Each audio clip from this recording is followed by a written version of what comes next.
Hey, salut tout le monde! Bienvenue au Roi de Trèfle avec Marco. Aujourd'hui, j'ai reçu Pathfinder The Adventure Card Game, le Core Set, c'est la deuxième édition du jeu. Alors, on va le déballer ensemble.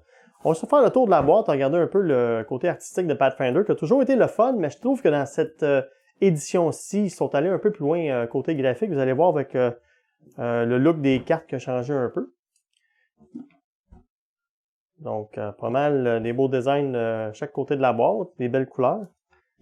En arrière, un petit aperçu rapide de qu'est-ce qui est à l'intérieur. On passera pas au travers là, parce qu'on va regarder, mais ça dit encore de 1 à 4, 13 ans et plus, jusqu'à 90 minutes de playtime. Ça, je pense pas par exemple que ça inclut le setup. Le setup, habituellement, c'est un peu long dans les jeux Pathfinder, mais ils ont un petit peu streamline dans cette version-là. On va l'ouvrir immédiatement. Je regardais justement la vidéo de Mike qui vient de faire, qui disait je vais ouvrir ma boîte de son jeu. J'ai oublié le nom, le jeu qui vient juste de faire une vidéo, le genre de co-op horror survival. Il a dit je vais ouvrir mes boîtes que Marco sans tout déchirer. Alright, on y va. C'est parti. Fait que dans la boîte, qu'est-ce qu'on a? Ils ont changé le look. Avant, je l'ouvre, là. Regardez, j'ai oublié de vous le dire. Là. Regardez comment elle est pas grosse, la boîte. OK, regardez ma main, là. Je vais vous donner un exemple, OK? Beaucoup plus petit que les boîtes de Pathfinder originales. Puis j'en ai une, justement, ici. Elle est enterrée d'autres boîtes. Je ne pourrais pas la sortir, mais les autres boîtes, là, étaient longues, là, comme toute ma caméra au complet. Ils étaient peut-être même un peu plus épais. Peut-être ça de long, c'est comme des grosses boîtes. Avec un divider à l'intérieur avec les cartes qui se plaçaient au vertical.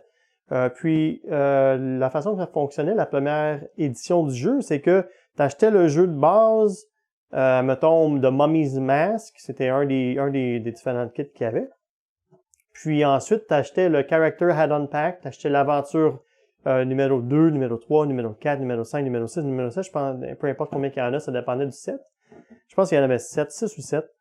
Ça revenait quand même assez dispendieux, c'était 15 à 20 $ canadiens là, environ par Adventure Pack. Fait pour avoir le set au complet, c'est quand même assez dispendieux, puis la grosse boîte était chère en partant.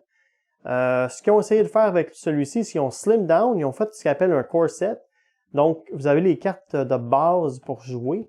Puis au lieu de sortir des paquets d'aventures qui vont être niveau 1, 2, 3, 4, 5, 6, 7, ils vont vous sortir une expansion entière dans une encore plus petite boîte que celle-là, qui va contenir toutes les cartes, puis vous allez être capable de les mettre dans cette boîte-là. Donc cette boîte-ci, c'est supposé être capable de contenir le core set, puis plusieurs cartes d'expansion, jusqu'à un certain niveau, un certain total d'expansion évidemment, là, parce qu'on n'a pas de la place infinie. C'est pas le Pathfinder Box of Holding, mais on va aller voir tout de suite ce qu'il y a à l'intérieur. On va voir la différence. Fait que Quick Start Guide, Read Me First. Donc ici, ils vont expliquer un peu comment ça fonctionne les choses. Les characters Getting Started, Setup. Ils vont sûrement montrer les nouveaux mots et tout. Donc, vous voyez Prepare the Story, premier tour, General Advice, Encounter the Villain. Fait c'est un survol rapide de comment le jeu fonctionne. Ensuite, vous avez tous les différents decks pour commencer qui sont suggérés. Vous avez Sajan et Seoni. Location Bane's Boon, Vault, Hourglass Story. Le Vault, c'est ce qu'ils appellent maintenant ce qui est dans votre boîte, qui va être capable de sortir durant la partie. Puis ça va changer durant le jeu. Core Set Rulebook, donc un livre très joli. Vous voyez les illustrations qui sont très belles. Comme d'habitude. Regardez. Donc, si on regarde rapidement, qu'est-ce qu'on a là-dedans? On a Table of Contents, Object of the Game. Ça nous explique un peu les cartes, nouveau style de carte, nouvel type de carte que je vais vous montrer ici, qui appelle ça un proxy. Essentiellement, ces cartes-là, c'est comme le Henchman Proxy. C'est une carte d'un ombrage qu'on va mettre dans les locations. Si vous avez joué à la première édition, vous allez savoir que les Henchmen, habituellement, mettons qu'on c'était un gobelin, il y en avait un par location, puis il y avait une des locations qui avait le vilain, le méchant vilain. Donc, si on trouvait un henchman, qui était un aide au gros vilain, puis on était capable de le tuer, on était capable de peut-être fermer une location. Donc, cette façon de jouer-là reste dans le jeu, malgré qu'il y a d'autres changements au règlement qu'on va regarder rapidement. Mais ils ont mis des proxy cards. Comme ça les aide à pas avoir à imprimer un paquet de gobelins, puis un paquet de ci, puis un paquet de ça, juste pour augmenter la valeur de la production du jeu. Pour essentiellement rien, parce que vous avez juste besoin d'une carte gobelin, là. Puis une carte de vilain. Vous n'avez pas besoin de 4-5. Mettez la proxy dedans, ça fait la job. Puis c'est sûr que la shape, si ça n'a pas l'air d'un gobelin, peut-être qu'elle va sortir. Puis dans le règlement, ça va dire, ah, comme vous avez pogné la carte proxy henchman, vous devez sortir un gobelin. Mais pensez-y côté monétaire, là. Le coût de base du core est environ 60% des anciens, ou 65-70% des anciens core games. Puis les expansion packs sont presque à moitié prix si vous faites le calcul total. Donc ça vaut vraiment la peine pour les gamers. Ça vous coûte beaucoup moins cher avoir les collections de Pathfinder. Moi je trouve que c'est une bonne idée d'avoir rajouté ça. Malgré que le gros point négatif de plusieurs, c'est comme, ah oui, mais c'était le fun de sortir un gobelin, puis c'était comme, oh, là, il faut aller dans le livre, puis aller voir. Tu sais, mais des fois, on peut pas tout avoir dans la vie. Hein. Moi, ça me dérange pas. Je trouve que c'est un bon changement. Donc, setup, vous voyez, c'est essentiellement pareil comme dans la première édition du jeu. Ça n'a pas vraiment changé côté setup. Plein de scénarios dont il passe au travers de ça. Plusieurs exemples, comment encounter les cartes. Les règlements, les optional powers, les checks, la stratégie, les rules encore. Donc, quand même assez détaillé, beaucoup d'exemples. Rebuilding, beaucoup de types de stratégie, côté stratégie. En tout cas, livre d'instruction de très bonne qualité. Ici, vous voyez un exemple du titre des nouvelles cartes, le nouveau layout, qu'est-ce que ça a l'air. On en a regardé quelques-unes ensemble dans pas long. Vous allez voir qu'elles sont quand même belles. Ici, des suggestions pour faire les decks. Donc, vous avez plusieurs personnages. Donc, mettons Kira, il vous suggère de commencer avec une masse et une autre carte, le Spell Cure, Divine Insight et deux autres. Donc, ça, c'est vraiment pour ceux qui commencent le jeu, qui ne connaissent pas trop les cartes. C'est une bonne façon de débuter sans trop se casser la tête. Vous prenez les cartes de ce type-là ou du nom qui sont indiquées. Vous faites votre deck. Je pense qu'il y avait la même chose dans la première édition. Là, je ne m'en rappelle plus, mais je me semble que oui. Things to keep in mind. Un glossaire à la fin pour tous les mots. Et puis, une belle petite sheet de référence qui est toujours le fun derrière les rulebooks. Un des gros changements du jeu, c'est le storybook. Donc, le core game vient avec un quest qui s'appelle The Dragon's Demand. Et puis, essentiellement, ce qu'ils ont fait, c'est qu'ils ont vraiment rajouté du piquant dans l'histoire. Comme avant, quand on jouait dans la première édition, on sortait une carte, on tournait une carte, puis tu avais peut-être 4-5 lignes de texte. Puis c'était pas vraiment... ça s'enchaînait pas vraiment et tout. Maintenant, ce qu'on fait, c'est t'as une map, tu vois où ce que t'as une histoire qui t'explique qu'est-ce qui se passe. Ensuite, tu choisis quelle aventure tu veux jouer. Une autre nouveauté dans le jeu, si on peut jouer les scénarios sous différents niveaux de difficulté. Je pense que c'est S, M ou L. Pardon, ici on N, H, L. Je sais pas trop sûr pourquoi, là. Mais sur les cartes, c'est indiqué, il me semble, SML. Je sais pas si on peut en voir ici vite. Bon, si je peux voir une location, ça n'a pas de l'air. On va les voir après, là. Mais on peut choisir si on veut une partie rapide, une partie moyenne ou une partie longue. Et puis, ça change quelles cartes qui vont apparaître dans les locations et tout. Donc, si on veut jouer une game plus rapide, qui est considérée plus facile, aussi qui prend moins de temps à jouer parce qu'il y a moins de cartes, on peut y aller comme ça. Puis, on peut battre chaque scénario sur différentes difficultés. Donc, on peut commencer à plus facile, on peut faire l'histoire une fois, on peut revenir, on peut refaire à normal, à médium ou à plus difficile. Puis aussi des cartes challenge. Il y a des cartes challenge qui rajoutent des difficultés supplémentaires au scénario. Donc, si vous êtes vraiment bon, votre personnage il est bon et tout, vous pouvez retourner faire certains scénarios en plus. Puis vous pouvez rajouter des challenges pour le fun. Donc, l'histoire comme ça commence Welcome to Balam, blablabla. Vous lisez toute l'histoire aussi, Rumble Road, scénario 1, Plans Gone Wrong, encore de l'histoire, du développement, ça continue. 1B, de Blood Vow. Puis il y a une histoire, c'est vraiment plus le fun. Okay? C'est pas juste 3-4 lignes de texte, c'est une petite histoire. Donc le livre est comme ça. L'expansion qu'on va regarder ensemble plus tard, essentiellement, continue l'histoire après celle-ci. Donc, très, très, très bien fait. C'est un point très positif, d'après moi, d'avoir rajouté sur le côté histoire. OK. Ils ont donné des tokens avec le jeu. Il y a des tokens pour tracker différents effets. Je ne sais pas encore c'est quoi les effets. J'imagine qu'il y a du bleed, des choses comme ça. Il y en a ici. Cependant, un des côtés négatifs de ces tokens-là, c'est qu'ils sont vraiment de basse qualité. Le cardstock, je veux dire, il est normal. On ne peut pas trop se plaindre de l'épaisseur.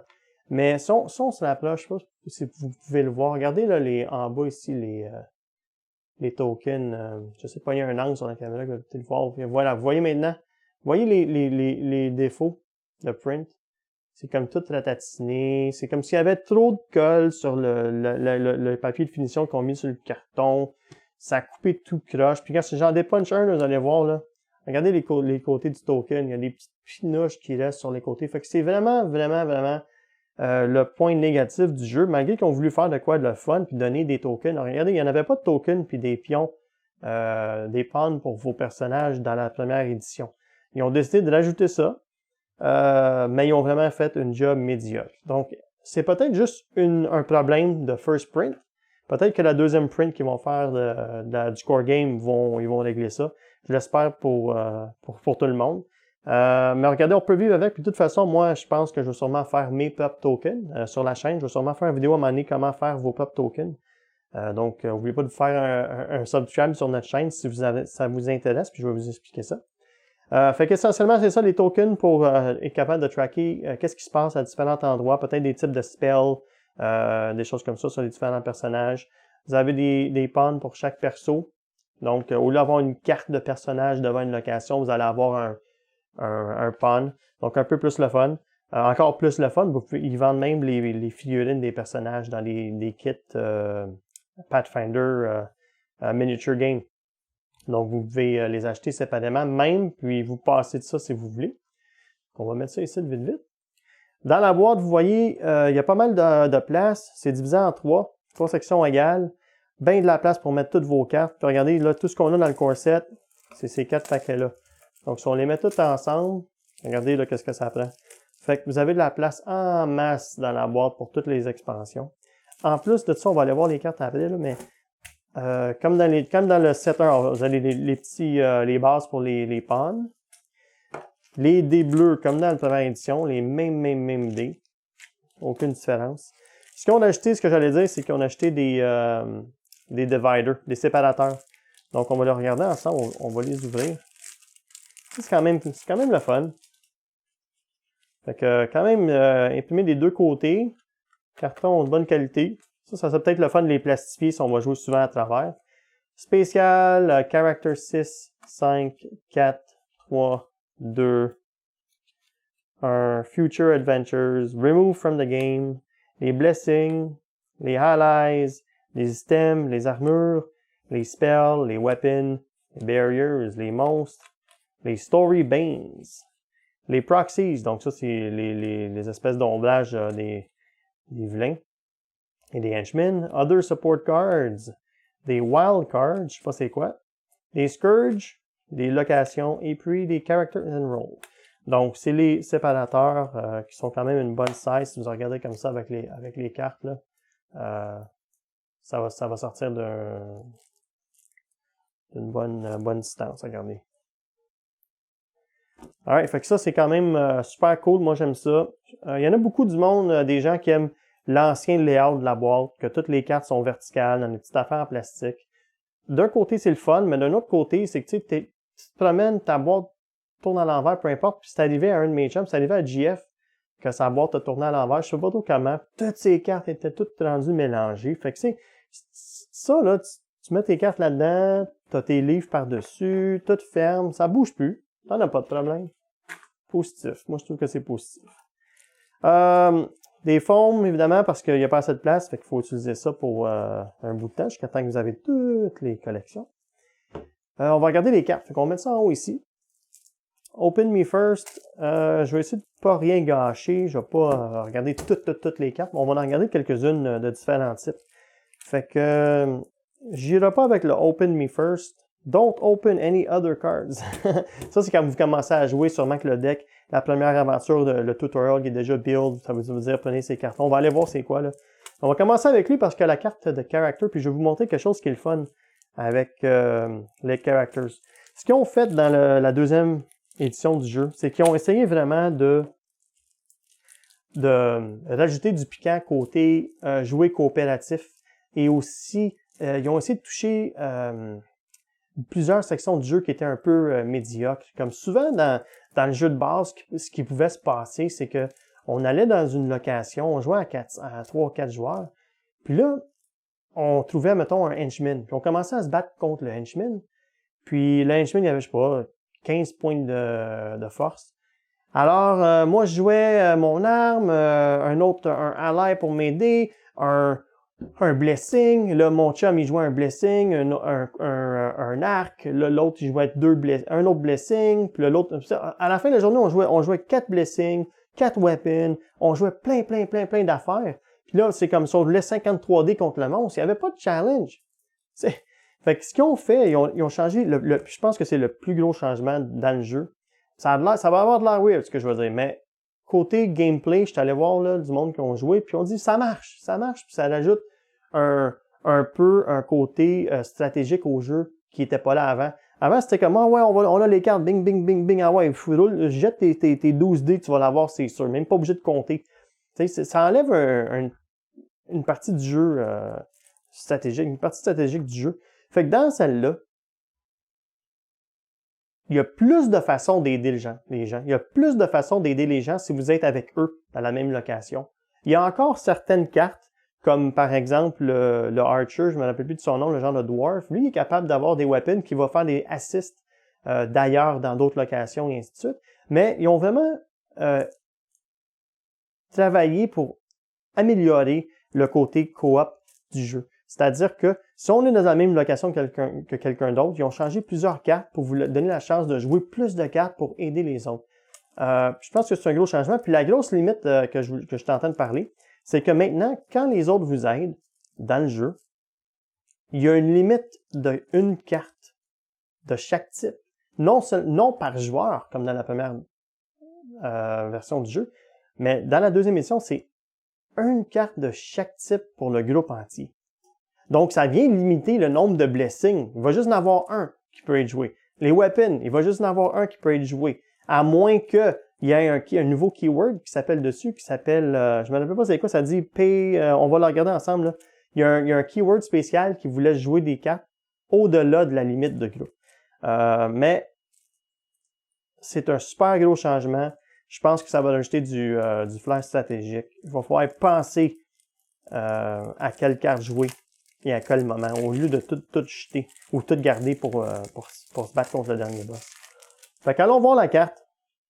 Ici, par exemple, un bon exemple de ce que je disais. On a Ezrin, qui est un mage, comme vous le savez, sûrement, le Human Wizard.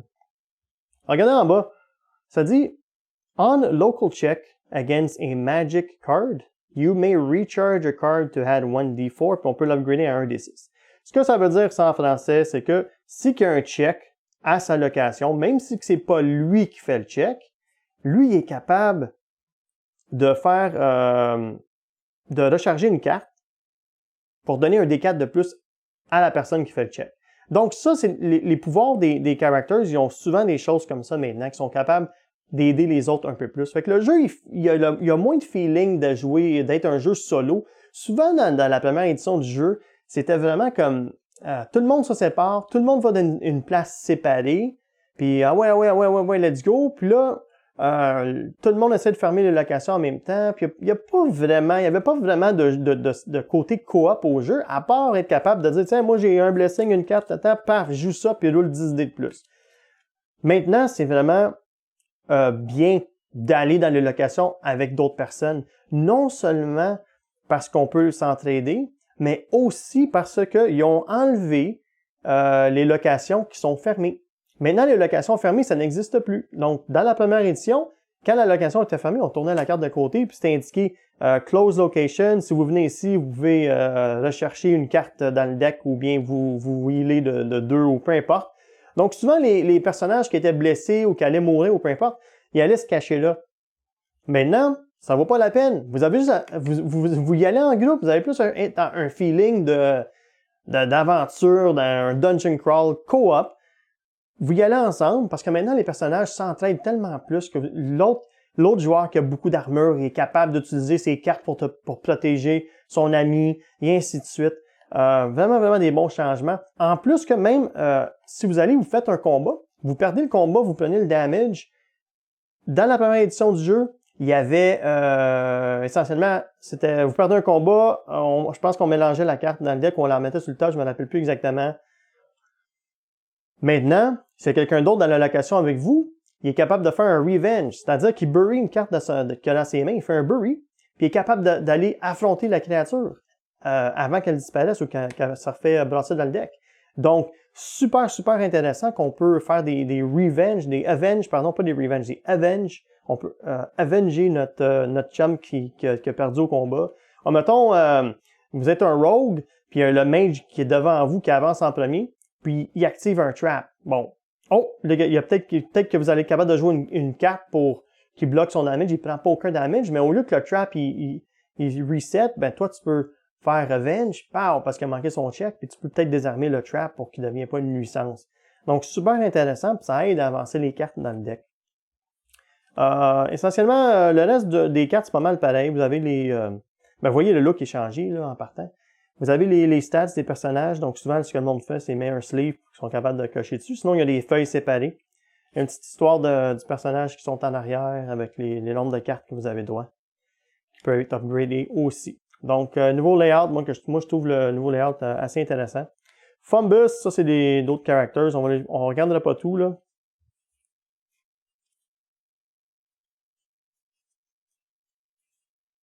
Valeros. Ensuite, vous avez les powers. Rôle 0. Donc, il y a juste 0, mais il y a sûrement d'autres rôles qui vont venir plus tard, s'ils ont pris la peine de mettre un numéro. Donc, ça, c'est les rôles des différents personnages. Ensuite, vous avez les locations. Donc, les locations, on va aller les voir en détail. Donc, ça dit, à la location, qu'est-ce qui se passe, comme dans la première version. To close or to guard. Ça dit quoi faire si on veut fermer ou empêcher quelqu'un de se sauver ici, en faisant garde. Puis, quand il est fermé, ça dit unclosing each local character may heal a spell. Donc, ça, c'est tout de suite. Si on la tourne avant, c'est écrit when close. Non, ça n'existe plus. Quand c'est close, c'est close. Le deck size, donc vous voyez small, medium, long. Je veux dire short, medium, long, c'est la longueur de la game et de la difficulté aussi. Donc, les monstres, vous voyez, à S, vous en avez juste un. À M, vous en avez deux. À L, vous avez trois. Donc, il y a plus de cartes à L. La game est plus longue et aussi plus difficile. Donc, on suggère de commencer à S. Quand vous êtes mieux, vous augmentez la difficulté. Maintenant, des keywords urban, sûrement pour faire des choses spéciales plus tard avec les keywords. Donc, les locations sont toutes comme ça. On va aller un peu plus loin. Il y en a plusieurs, comme vous voyez. Je les spoilerai pas tout. Les proxys. Fait que c'est toutes les henchman proxy. Ça, c'est ce que je disais plus tôt. Ils sont cool, ceux-là. C'est les shadows, les villain proxy. Onslaught, ça, c'est une carte qui vous dit, dépendant si vous êtes sur le Story 2, ça dit qu'est-ce que vous avez besoin, mettons, des Eldritch. Donc, ça vous dit où aller, quelle carte prendre pour faire les monstres du deck. Des Banes, on va regarder le nouveau layout. Vous avez Check to Defeat en haut. 11 plus le nombre de joueurs. Donc, vous êtes 3 joueurs, ça va être 11 plus 3. Les powers en bas. Les keywords sont rendus ici. Moi, je trouve que le layout des nouvelles cartes sont pas mal flippants. Il y a Mike qui avait pas l'air d'aimer ça quand je parlais du jeu. Mais moi, je trouve ça pas mal cool. Les weapons. Donc, pas beaucoup de changements, mais vous voyez, ils ont vraiment condensé le texte. Au lieu d'être bien des lignes de texte en bas, c'est condensé, c'est un peu plus simple. For your combat check, reload to use dexterity or range plus 1 des 10. On a distant combat check, freely discard to add 1 des 8. C'est ça le mot que je cherchais plus tôt. La limite de groupe d'une carte de chaque type par groupe durant un check. Si la carte dit freely discard, ça compte pas dans cette limite-là. Donc, on peut discarter cette carte-là pour ajouter 1 des 8. Peu importe la les cartes. Fait que les cartes, dans le fond, ils vont venir aider, mais là, c'est vraiment comme si vous tirez votre Heavy Crossbow dans les airs, puis vous allez tirer une flèche en assist ailleurs. Donc, quand même bien fait. Des spells. Ça aussi, les spells sont un peu mieux. Il y a beaucoup de spells maintenant qui vont vraiment entraider les gens. Ça rajoute vraiment un côté coop plus important. Même les armures. Il y a souvent des armures, vous allez être capable. Avant, c'était vraiment comme discarter pour empêcher 2 damage. Mais maintenant, vous pouvez même le faire. Il y en a certaines que ça veut dire local. Vous allez être capable d'entraider d'autres personnes. Mais les spells aussi, comme il y a un spell qui s'appelle Deflect. Donc, le mage peut caster le spell Deflect pour empêcher du dommage sur un confrère. Donc, on va aller voir le Open Me First, voir qu'est-ce qu'il y a dedans.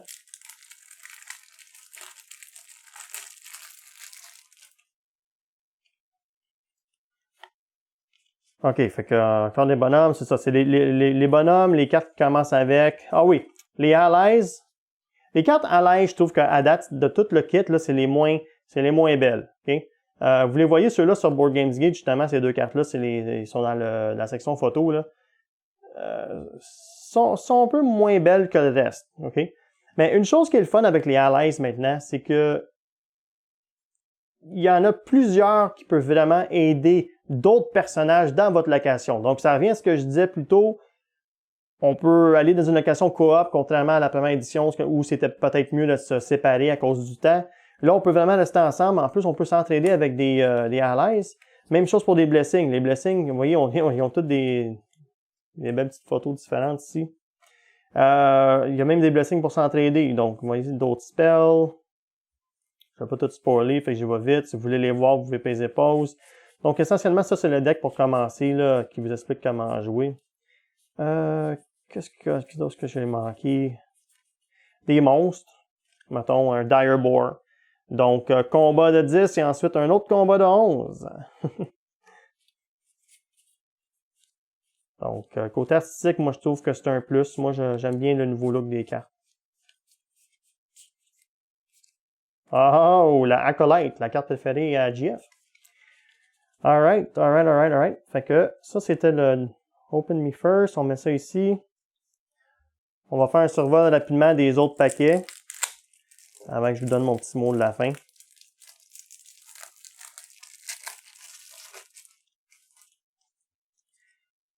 Spike Breastplate. Donc, moi, c'est des items level 0.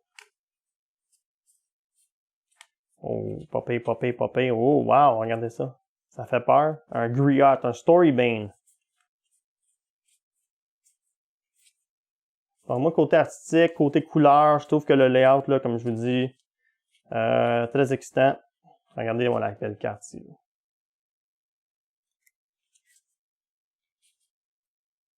Ça, c'est toutes des barriers.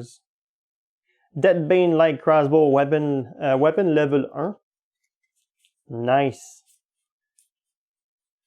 Charm Person, un spell level 1.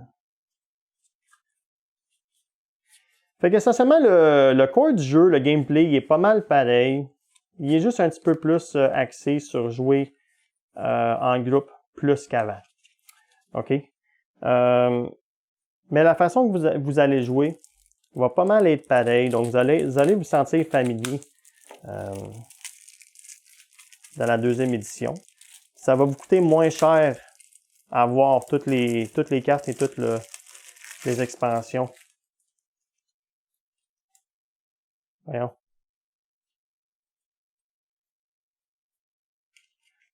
Et puis, la qualité est là, au moins avec les cartes. La qualité des cartes est comme dans la première édition, il n'y a rien de différent.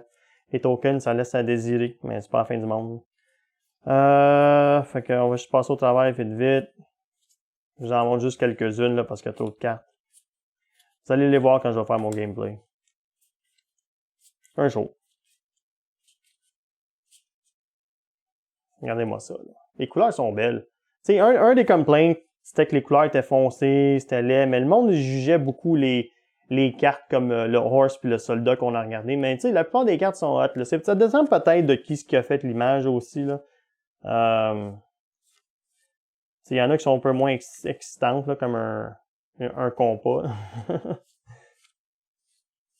Mais pour la plupart des cartes, c'est beau. Puis je veux dire, avec les expansions aussi, ça va juste devenir de mieux en mieux, là. Ben, ça, c'est toutes des différentes sortes de blessings de World Breaker.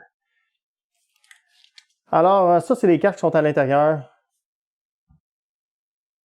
C'est essentiellement le jeu, tout ce qui vient avec le core game. Comme je vous disais, un petit rappel vite. Le jeu, il y a un très gros upgrade du côté story. La difficulté du jeu est un peu meilleure. OK? Vous pouvez jouer en 3 modes, puis il y a même des façons d'ajouter des challenges au scénario. Donc, plusieurs façons de jouer avec le côté difficulté. Ça, c'est un plus. Plus de raisons de jouer co-op que dans l'édition numéro 1. Plus de façons de s'entraider. Plus de façons de se sauvegarder l'un et l'autre. De se back-up. Si quelqu'un manque un check, l'autre personne peut faire le check, elle aussi. Donc, ça, c'est super. Ça, c'est un gros positif. Il y a des nouveaux keywords sur les cartes comme les allies qui vont être capables d'aller aider d'autres personnes, non seulement vous. Ça, c'est un gros plus aussi. Le côté avenge qu'on peut refaire un check qui a été manqué. Un super gros 2 thumbs up pour moi. Ils ont enlevé les locations qui sont fermées. Donc ça l'évite pour des joueurs de se sauver là pour pas mourir. Maintenant, vous n'avez plus besoin de faire ça. Vous restez avec votre groupe et vous rentrez dans le tas, comme dans un vrai dungeon crawl. Les pouvoirs qui ont été changés pour les personnages, comme Ezran, par exemple, qui est capable d'aider. C'est un wizard, il connaît tout ce qui est magique. Fait que quand il y a des checks contre des choses magiques, puis qui est là, il est capable de vous donner son wisdom. Donc ça devient un peu plus comme un role-playing game où ce que le mage il va faire un intelligence check ou un knowledge check ou peu importe dans ce type-là. Pas mal cool. Regardez, moi, je vais finir la vidéo là-dessus. C'est essentiellement ça le contenu de la boîte. J'espère que ce que je vous ai dit, ça vous a aidé peut-être à décider si vous allez l'acheter ou pas. Sur ça, tout le monde, n'oubliez pas de faire un petit subscribe sur notre chaîne si vous voulez en avoir plus dans ce type. On va sûrement ouvrir l'expansion dans une autre vidéo si vous voulez voir qu'est-ce qu'il y a dans le contenu. Et puis, est-ce qu'on va le jouer? Je sais qu'il y a la version 1 qui est en train d'être diffusée sur notre chaîne présentement. C'est Jean-François qui fait une série. Je vous conseille d'aller le voir. Je vais même la mettre en lien dans la description du vidéo. Puis une chose qui me revient à l'idée que j'ai oublié de mentionner qui est très important parce que c'est un point négatif qui a été apporté au jeu. Il y a quand que j'ai dit mettons, à un de mes amis hey, le Core 7 vient de sortir, blablabla. Ah non, pas un autre, ça va pas être compatible, je suis tanné, blablabla. Wow.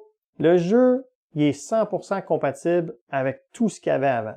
Ils ont même une page sur paizo.com, puis je vais mettre le lien dans la description encore une fois, qui explique comment utiliser chacune des box sets précédentes de la version 1 pour la rendre compatible avec celle-ci. OK, c'est un petit peu plate parce que là, il y a des cartes qui fonctionnent plus pareil, le texte qui est écrit, ça marche plus avec les nouveaux règlements, mais si vous voulez vraiment les adapter pour la nouvelle deuxième édition, c'est tout indiqué sur leur site. Pour chaque carte qui ont des choses spéciales, c'est super bien expliqué quoi faire, comment gérer les cartes. Je vais mettre un lien en bas dans la description, donc ne vous gênez pas d'aller voir ça si ça vous intéresse d'être capable de vous procurer celui-ci puis de le marier avec les autres sets.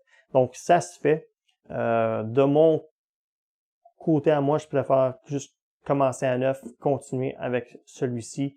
Puis jouer la première édition avec les rules de la première édition. Je trouve que c'est un peu moins complexe que commencer à tout changer ce qui était indiqué sur les cartes. C'est un petit peu trop hardcore pour moi. Mais si vous avez la patience et vous voulez vraiment le faire, eh bien c'est disponible. Vous pouvez le faire. Donc c'est quand même pas mal intéressant qui ont pensé à faire ça. Alors, comme je vous disais, sur ça, un subscribe sur notre chaîne, ça nous aide beaucoup. On apprécie énormément. Et je vous souhaite une bonne soirée. On se revoit bientôt. Ciao, ciao.